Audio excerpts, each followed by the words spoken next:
अस्सलामुअलैकुम नाजरीन, आप देख रहे हैं पीटीएन न्यूज और मैं हूं आपकी होस्ट कुरातुलैन। शामिल करते हैं आज की अहम खबरें।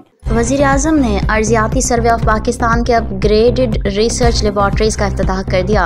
इस्लामाबाद वज़ीर आज़म शहबाज शरीफ ने अर्जियाती सर्वे ऑफ पाकिस्तान के upgraded geo science advanced research laboratories का इफ्तिताह कर दिया। फील्ड मार्शल सैयद आसिम मुनीर, वफाकी वज़रा और गैर मुल्की शख्सियात ने तकरीब में शिरकत की। मनसूबा मुल्क के मादनी तहकीक की सलाहियत में अहम पेशरफ्त है।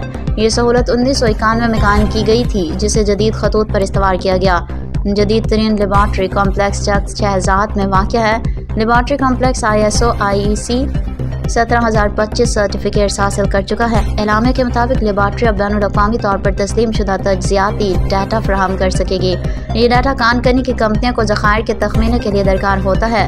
जियोलॉजिकल सर्वे ऑफ पाकिस्तान के हुक्काम ने अपग्रेडेशन और सर्टिफिकेशन को मादनी शोबे में सरमायाकारी के फ़रोग के लिए नहायत अहम करार दिया है। न्यूज स्टूडियो से फिलवक्त के लिए इतना ही। मज़ीद खबरों और अपडेट से बाखबर रहने के लिए देखते रहें PTN न्यूज।